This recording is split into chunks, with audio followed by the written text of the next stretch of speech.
Hii tutaanzia hapa. Kuna fundi mmoja alikuwa akiweza kufanya marekebisho ndani ya nyumba fulani na kusema kwamba pipe haifanyi kazi, bomba. Binti akatoa maelekezo kwamba ibadilishwe. Huyu fundi akamjibu akasema kwamba sawa, nitabadilisha. Binti akasema sawa, basi niko hapo kwenye sofa, utanijulisha pale ambapo kazi itakuwa imekamilika. Basi baada ya muda mzee akawa amemfuata na kumwambia kwamba tayari nimekwisha kukamilisha. Binti anauliza, ni kweli maji yanatoka vizuri? Fundi anasema ndio, unaweza kwenda kuangalia. Mwanamke anauliza ni kiasi gani anaweza kugharimu? Fundi anasema ni rupia 400 ambapo ni kama 13,000 hadi 15 za Kitanzania. Mwanamke anasema kwamba sawa, nitakwenda kuletea.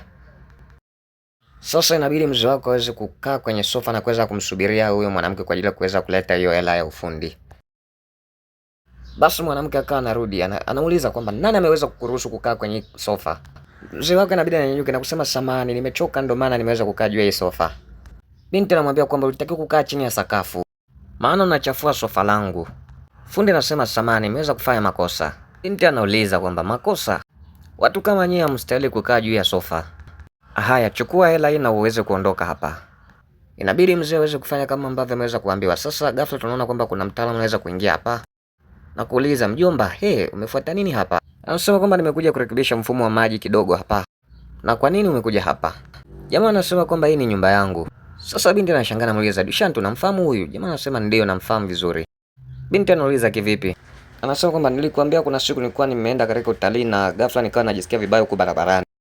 Na kuna anko ambaye aliweza kunichukua na kunipeleka katika nyumba yake na kunipa dawa na pamoja na kunitunza pia. Basi huyu ndiye. Anasema kwamba kiukweli anko, kama usingeweza kunichukua na kunipeleka nyumbani kwako, basi ningeweza kuendelea kulala pale barabarani. Ninakushukuru sana anko. Anko anasema kwamba hapana. Siku ile ulikuwa mgonjwa, basi ilikuwa ni jukumu langu kukuhudumia. Basi ikabidi anko aweze kuaga na kuweza kuondoka. Lakini anaulizwa kwamba anko, kwa nini sasa unaondoka? Leo ndo umekuja nyumbani kwa mara ya kwanza. Basi natakiwa kukutunza na wewe pia. Basi akamwagiza mke wake aweze kumtengenezea maini anko. Akamwambia anko, naweza kukaa. Anko anasema hapana, siwezi kukaa hapa. Na pia siwezi kula chochote katika nyumba yako. Jamaa anauliza kwa nini? Mzee anasema hapana, hamna chochote mkuu. Mzee anasema kwamba nilikaa hapa na madamu amekuja akiwaka na hasira. Na akasema kwamba mimi kukaa hapa ni kuchafua sofa. Na akasema pia kwamba mimi ni maskini, kwa hiyo sistahili kukaa kwenye sofa. Na natakiwa kukaa chini ya sakafu. Hivyo ndivyo ilivyo. Sasa jamaa akamgeukia mke wake na kumuuliza kwamba swala anachokisema anko ni sahihi? Ni kwamba ulimwambia hivyo anko? Ni kwamba jamaa ameweza kuwaka hasira kwa sababu ya maneno ambayo mke wake ameweza kumwambia anko. Sasa anko anasema kwamba mkuu, usimshikilie hasira mke wako. Ni kwamba amenichukulia kama ambavyo matajiri wengine wanachukulia watu maskini.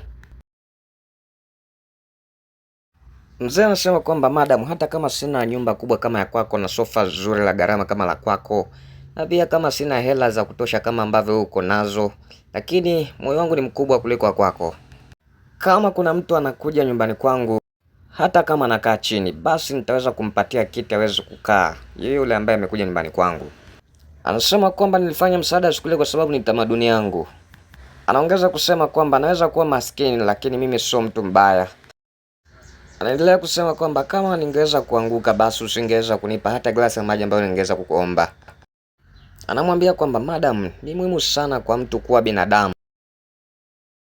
Anasema kwamba kama huwezi kuwa binadamu basi nini maana ya utajiri wako?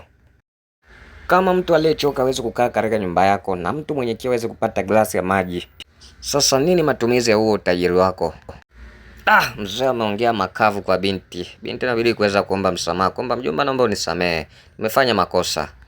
Mzee anasema hapana, usiniombe mimi msamaha. Mimi ni nani hata nikusamehe?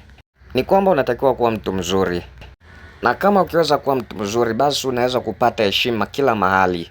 Lakini tofauti na hapo ni kwamba basi unaweza kupata aibu kwa sababu ya tabia yako ambayo unaweza kuifanya leo. Mzee ni kwamba akawa ameongea mambo fulani ambayo ni ya busara sana. Na sasa anaga kuondoka. Dushantu akadakia na kusema kwamba anko, naomba samani kwa niaba yake. Mzee anasema kwamba hapana, kwa nini unaomba samani?